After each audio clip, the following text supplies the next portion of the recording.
I will not tolerate such behaviour. If you want to go out now, but if you stand again, I'll lord you out. Make your mind up. Either shut up and get out. I'm sorry, Mr. Speaker. There appears to be some panic on that side of the House. I'm not surprised. Yeah. To ask the Prime Minister, I'd like some advice, please. What do I say? Oh, they really are panicking, aren't they? Breaking tonight. Stop everything. What you're about to see has never happened in 300 years of British democracy.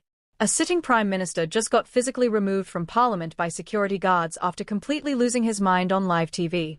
This footage is spreading like wildfire, and it's about to destroy a government. If you want to see how one man's 92-second meltdown just changed British politics forever, smash that subscribe button. Because what happens next will shock you. Thursday, 2:30 p.m. House of Commons. Prime Minister Keir Starmer sits confidently on the government benches. It's a routine Prime Minister's question session. The chamber is packed, cameras rolling, millions watching live. Then Nigel Farage stands up. No theatrics, just cold, devastating facts. Mr. Speaker, the Prime Minister promised to stop the boats. Instead, we've seen 45,000 illegal crossings this year alone, deportation flights cancelled, hotels costing taxpayers £8.2 billion, while British families can't afford housing. And now leaked documents show secret talks to rejoin EU migration schemes. Each word hits like a hammer. Starmer's face reddens. His hands grip the dispatch box. The British people voted for border control, Farage continues, his voice cutting through the tension. They got betrayal disguised as compassion. When will the Prime Minister admit his policies have catastrophically failed? Sharp political attack.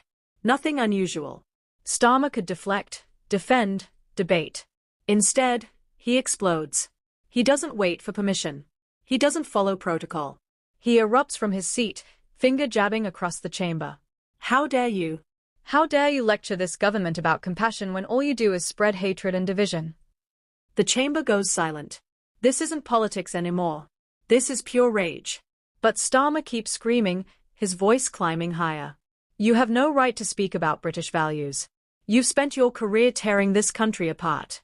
You're a disgrace. Veteran MPs sit frozen. Conservative benches drop their jaws. Even Labour MPs look horrified at their own leader. Speaker Sir Lindsay Hall calls for order. The Prime Minister will resume his seat immediately. Starmer ignores him completely. He steps forward, still pointing, still screaming, spittle flying. I will not be lectured by someone who profits from hatred. The most powerful man in Britain is having a complete breakdown on live television. That's when Speaker Hall invokes Standing Order 43, a rule so old most MPs forgot it existed. Standing Order 43 gives the Speaker absolute power to remove any member who disrupts Parliament, including the Prime Minister. Silence. Under Standing Order 43, Hall declares, his voice chillingly level, I am directing the Prime Minister to withdraw from the chamber immediately.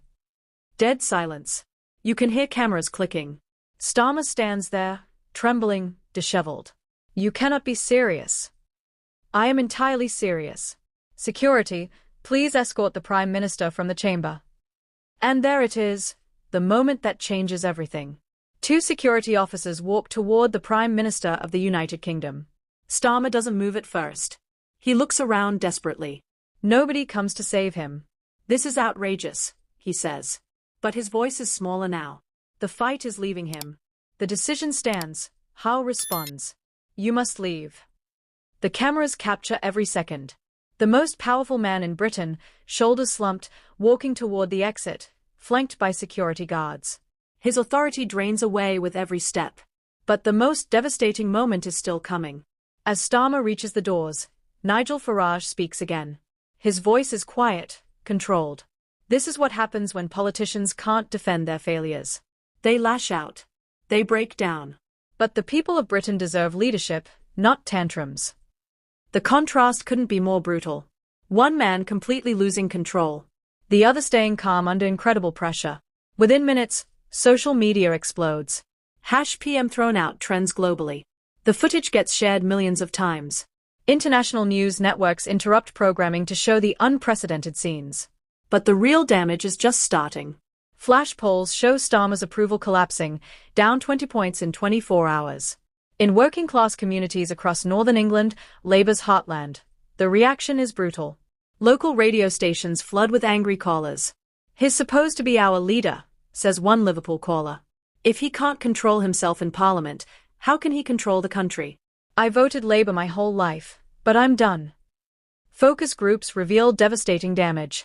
Words like unhinged, unstable, and embarrassing emerge repeatedly. Even Labour voters question their support. Meanwhile, Reform UK experiences an unprecedented surge. Their website crashes from membership applications. Donation systems buckle under the weight of contributions. Hours later, Farage holds a press conference outside Parliament. His message is devastatingly simple. What we witnessed wasn't just a loss of temper. It was a loss of authority, credibility, and the basic self-control required to lead a nation. He pauses, letting it sink in. The Prime Minister could have defended his policies with facts. Instead, he chose personal attacks and emotional meltdowns.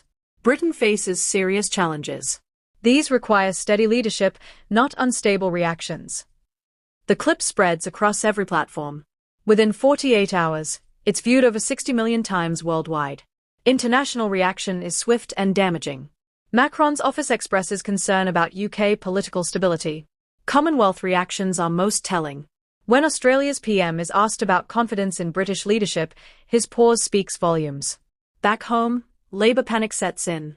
Emergency meetings, frantic WhatsApp groups. Deputy Prime Minister Angela Rayner is reportedly furious, telling allies Starmer has embarrassed the party and damaged Britain's reputation. Constitutional experts raise unprecedented questions. Professor Vernon Bogdanor warns, can a PM formally removed from the chamber continue governing effectively? Has parliamentary authority expanded beyond previous limits? The silence from number 10 makes everything worse. For 72 hours, Starmer makes no public statement, no press conferences, no interviews.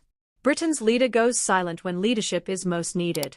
That silence lets others control the narrative. Reform UK releases devastating social media content, contrasting Farage's calm response with Starmer's explosion. The videos rack up millions of views.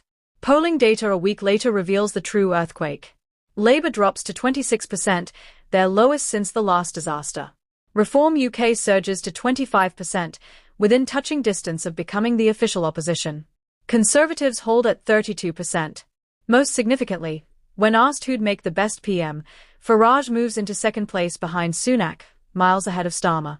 For a man who's never held government office, this is seismic. Regional polling tells an even more dramatic story.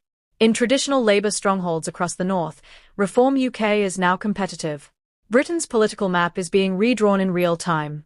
Even Labour-supporting newspapers struggle to defend Starmer. The Guardian calls it a moment of madness that threatens everything Labour represents. The incident becomes a cultural phenomenon. Comedians build segments around it.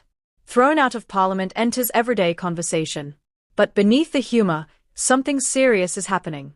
Public faith in institutions, already fragile after Brexit chaos, hits new lows. Only 21% express confidence in Britain's political system, the lowest since polling began. Reform UK capitalises brilliantly. Farage embarks on a nationwide tour, drawing crowds that dwarf anything Labour manages. His message resonates. The establishment has failed. The system is broken. Only reform can provide steady leadership Britain needs. At rallies, he shows Starmer's meltdown footage before asking, "Is this the leadership you voted for? The stability you were promised?" The response is always thunderous. Crowd chanting, "No." Labour's damage control fails spectacularly. Spin doctors try framing the outburst as passionate policy defence. Focus groups reject this immediately. Cabinet ministers defending their leader look uncomfortable and unconvincing. Private polling reveals Labour's crisis scale. Former supporters feel betrayed, embarrassed, let down. Many vow never to vote Labour again while Starmer leads. 3 weeks later, senior Labour MPs submit a no-confidence letter in Starmer's leadership.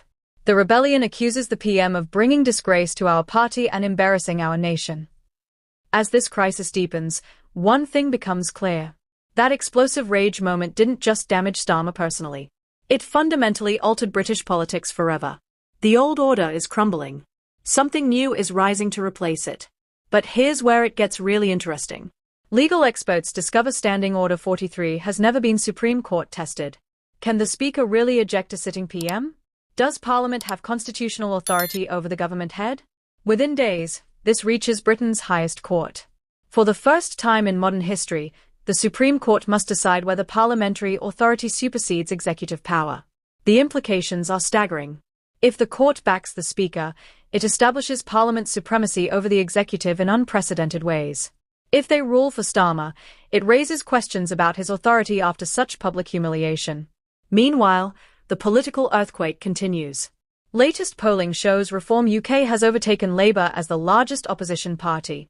Farage is now seriously discussed as a potential PM, something unthinkable months ago. Labour MPs are in open rebellion. Shadow ministers resign daily. Party membership plummets as supporters abandon what they see as a sinking ship. Starmer's silence continues, making him appear weak and indecisive. What happens next will determine Britain's democratic future. Will Starmer survive this unprecedented crisis? Can Labour recover from this catastrophic damage? Is this Farage's moment to finally break through to power? The constitutional ruling could reshape everything we understand about British democracy. This is history being written in real time. One moment of rage has triggered consequences that will echo for generations. If this analysis helped you understand the political earthquake reshaping Britain right now, hit that like button and share this with anyone who needs to see how quickly power can shift in modern democracy.